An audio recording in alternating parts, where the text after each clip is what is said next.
యేసుక్రీస్తు కూడా క్రీస్తు ప్రేమతో ఆహ్వానిస్తుంటున్నాను.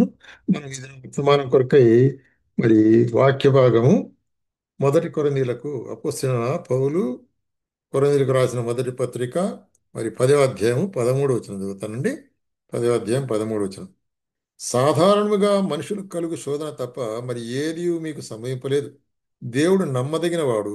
మీరు కలిగినంతటి కంటే ఎక్కువగా ఆయన మిమ్మల్ని శోధింపనీయడు. అంతేకాదు, సహించుట సహింపగలుగుటకు ఆయన శోధనలో నుండి తప్పించుకునే మార్గము కూడా కలుగజేయవాడు. కాబట్టి దేవుడు మరి నమ్మదగిన వాడు అనేటువంటి కార్యాన్ని మనం చూస్తున్నాం. ఏ విషయంలో నమ్మదగిన వాడుగా ఉంటున్నాడంటే మరి మన శోధనలో నుంచి మనల్ని భద్రపరిచే విషయంలో, తప్పించే విషయంలో, శోధనను జయించుకునే విషయంలో.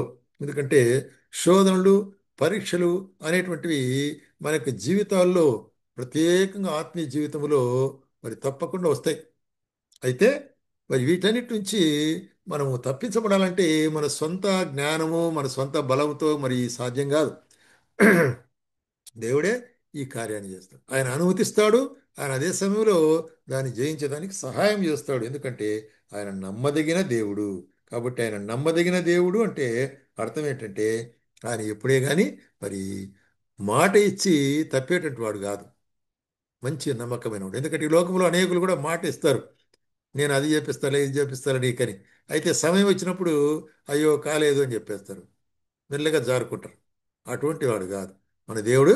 మరి నమ్మదగిన దేవుడు ఉంటున్నాడు కాబట్టి ఏమంటున్నాడంటే ఆయన మరి నిత్యము నమ్మదగిన దేవుడు అనేటువంటి కీర్తనకర్త కూడా ఏం చెప్తున్నాడు చూడండి. 36వ కీర్తనలోగా మరి భాగం చూస్తుంటున్నాం. 36వ కీర్తన 5వ వచనం.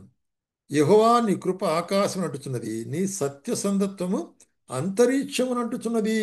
నీ సత్యసంధత్వము అంతరిక్షమునంటుచున్నది అంటాడు. కాబట్టి ఆయన సత్యము ఆయనక మరి చూసినట్లయితే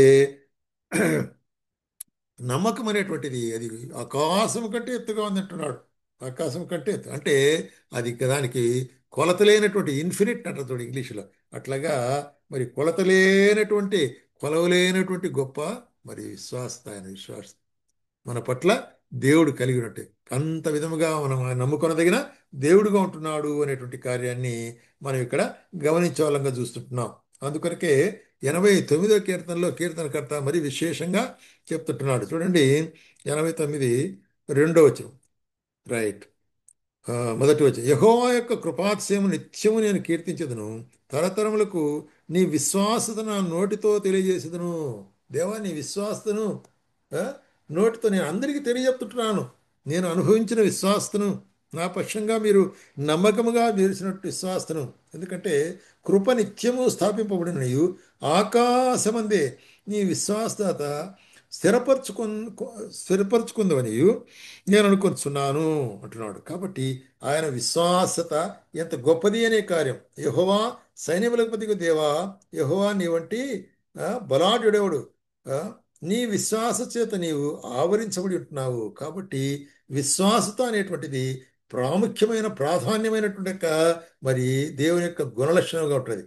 ఆయన నమ్మదగిన దేవుడు, కృపజించే దేవుడు, విశ్వాసము మన పక్షముగా మరి మనం నమ్మదగినటువంటి కార్యం, మనం విశ్వసింపదగిన దేవుడు. కాబట్టి మరి ఆయనందు విశ్వాసం ఉంచు వారిని ఎప్పుడుగానే ఆయన సిగ్గుపరచడు అనేటువంటి కార్యాన్ని మనం యథార్థంగా మనం ఎరుగలిసిన అనుకుంటున్నాం మన జీవితాల్లో. ఎందుకంటే మరి కొన్నిసార్లు నేను పలానా ఆయన నమ్మి నేను మోసపోయినాను అని అనేక సార్లు మనం ఈ లోకంలో చెప్పుకుంటాం. అయితే దేవుని నమ్మి మోసపోయిన వాళ్ళు ఎవరు లేరు. ఆయన అందరికీ మేలు చేసేవాడు అనుకుంటున్నాడు. కాబట్టి ఆయన నమ్మదగిన దేవుడు అనేటువంటి కార్యం. అందుకొరకే 119వ కీర్తనలో కూడా 30వ వచనంలో ఏం చెప్తున్నాడు ఇక్కడ. 119వ కీర్తన 30వ వచనంలో సత్య మార్గము నేను కోరుకుని ఉన్నాను, నీ న్యాయవిధులను నా ఎదుట పెట్టుకుని ఉంటున్నాను. యెహోవా నేను నీ శాసనములు హత్తుకుని ఉంటున్నాను, నన్ను సిగ్గుపడనీయకు. నీ శాసనం నమ్ముకుని ఉంటున్నాను, హత్తుకుని ఉంటున్నానంటే కాబట్టి నన్ను సిగ్గుపడనీయకము. ఎందుకంటే సత్య మార్గం నడవాలనేటువంటిది నా యొక్క తీర్మానం ఏంటది. కాబట్టి మన యొక్క మార్గము, మనకు ఉద్దేశములు, మన తీర్మానములు సత్యమైనవి, న్యాయమైనవి, దేవుని వాక్యానికి లోబడినవిగా ఉన్నట్లయితే దేవుడు తప్పకుండా వాటిని నెరవేర్చేవాడుకుంటున్నాడు. తప్పకుండా వాటన్నిటిలో కూడా తన యొక్క నిత్యమైన నమ్మకత్వాన్ని మన పట్ల బయలుపరిచి మనలను మరి నడిపించేవాడుగా ఉంటున్నాడు. అందుకొరకే మరి ఇర్మియా కూడా విలాపగా వాక్యముల్లో ఇర్మియా కూడా రాస్తుంటున్నాడు. 3వ అధ్యాయము 23వ వచనం, విలాప వాక్యములు 3వ అధ్యాయం 23వ వచనంలో ఏమంటున్నాడంటే, అనుదినము నూతనముగా ఆయనకు వాత్సల్యత పుట్టుచున్నది, నీవు ఎంతైనా నమ్మదగిన వాడు. చూసావా? మరి ఎంతైనా నమ్మదగిన వాడు అంటే దేనికైనా కూడా ఇంకా దాంట్లో ఏ సందేహము లేదు. ఎందుకంటే ఆయనను నేను నమ్మికించుకుంటున్నాను, ఆయన ఆశ్రయించు వారి యెడల యెహోవా దయాళుడు. ఆయన దయాళుడు కాబట్టి ఆయన కనికరం. సో ఆయన మన ఎడల దయాళుడుగా ఉండి మనల్ని దయ చూపించేవాడుకుంటున్నాడు అనమాట. దయా కృప కనికరము ఆయన యొక్క ప్రాథమిక లక్షణాలు ఉంటున్నాయి. అందుకొరకే మరి ఏమంటాడంటే అపోస్తలుడైన పౌలు కూడా తిమోతికి రాస్తూ, అపోస్తలుడైన పౌలు మరి 2వ తిమోతి 2వ అధ్యాయంలో ఏమంటున్నాడు ఇక్కడ చూసినట్లయితే 12, 13 వచనాల్లో, సహించిన వారమైతే ఆయనతో కూడా ఏలుదుము, ఆయనను ఎరుగమంటే మనం ఆయన ఎరుగనను, మనను మనము నమ్మతగని వారమైనను ఆయన నమ్మతగిన వాడుగా ఉండును గనుక ఆయన తన స్వభావానికి విరోధంగా ఏదీ చేయలేడు. ఎంత స్పష్టంగా మనము నమ్మతగని వారం. ఎందుకంటే అనేక సార్లు మాట చెప్తాం, తప్పిపోతాం. మాటలో క్రియలో మరి తప్పిపోవాలనుకుంటున్నాం, తీర్మానంలో తప్పిపోవాలనుకుంటున్నాం, మనం అపనమ్మకస్తులుగా ఉంటున్నాం. అయితే దేవుడు తానిచ్చిన వాగ్దానాన్ని నమ్మకస్తులుగా నెరవేర్చేవాడుకుంటున్నాడు. నీవు తప్పైనప్పటికి కూడా తిరిగి నేను సమకూర్చేవాడుకుంటున్నాడు. నీవు దూరంగా పోయినప్పటికి కూడా తిరిగి నేను ప్రేమించి దగ్గర చేర్చుకునేవాడుకుంటున్నాడు. అది దేవుని యొక్క ప్రేమ. ఇటువంటి ఆ దేవుడు నమ్మదగిన దేవుడు, ఎంతైనా నమ్మదగిన దేవుడు అనేటువంటి కార్యాన్ని మనం చూస్తున్నాం. అందుకొరకే హెబ్రీయులకు రాసిన పత్రిక 10వ అధ్యాయంలో ఏం చూస్తున్నామంటే 23వ వచనంలో చెప్తున్నాడు, వాగ్దానం చేసిన వాడు నమ్మదగిన వాడు. కాబట్టి దేవుడు మనకు వాగ్దానం ఇచ్చిన అవన్నీ కూడా మరి నమ్మదగిన వాగ్దానాలు. సదాకాలం నేను నీతో కూడా ఉంటానని చెప్తున్నాడు. ఎంత నమ్మదగిన వాగ్దానం అది. అది ఎల్లప్పుడూ మరి ఆయన మనతో కూడా ఉంటాడు అనేటువంటిది. ఎందుకంటే ఆయన వాగ్దానం చేసిన వాడు నమ్మదగిన వాడు గనుక మన నిరీక్షణ విషయమే మనం ఒప్పుకునే దాన్ని నిశ్చలంగా పట్టుకుందాము. కొందరు మానుకొనుచున్నట్టుగా సమాజముగా కూటమనక. కాబట్టి ఈ విశ్వాసం నుంచి కొంతమంది వెనక్కిపోయినట్లు వెనక్కిపోకుండా ఆయనకు రాకడా అనేటువంటి దినం సమీపించకూడదు. ఇంకా ఎక్కువగా మీరు సమీపించి ఆయన సన్నిధికి రావాలా.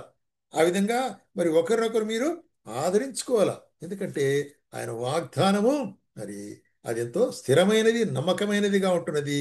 కాబట్టి ఏమంటాడు యోహాను ప్రకటన గ్రంథంలో 1వ అధ్యాయంలో 5వ వచనంలో, నమ్మకమైన సాక్షియు మృతులలో నుండి ఆది సంభూతుడుగా లేచిన వాడును భూపతులకు అధిపతియునైన యేసుక్రీస్తు నుండి కృపా సమాధానం మీకు కలుగునుగాక. కాబట్టి కృపా సమాధానం మనకు కలిగేటుకుంటుంది ఆయన యొక్క నమ్మకత్వం ద్వారా. కాబట్టి ప్రియమైన సోదర సోదరి, ఆయన నమ్మదగిన వాడు గనక మరి మనం అనేకసార్లు నమ్మతగని వారం ఉన్నప్పటికీ కూడా ఆయన ఎప్పుడూ నమ్మదగినవాడు. కాబట్టి మన శోధనలో, మన బాధల్లో మనకు మార్గం ఏర్పరిచేవాడుకుంటున్నాడు. శోధన అనుమతిస్తున్నాడు, అదే సమయంలో శోధన నుంచి తప్పించుకోవడానికి మార్గం ఏర్పరుస్తున్నాడు. అందుకొరకే ఆయన నమ్మదగిన దేవుడు అనేటువంటి కార్యాన్ని మనం ఇక్కడ నేర్చుకుని అనుకుంటున్నాం. కాబట్టి ఆయన నమ్మకత్వం కింద మనం విశ్వాసం కలిగి ఉన్నాం. అయితే మరి ఆయన మనము నిత్యము విశ్వాసం కలిగి ఆయన మరి నమ్మకంగా జీవించుటకు ప్రభు మనకు సహాయం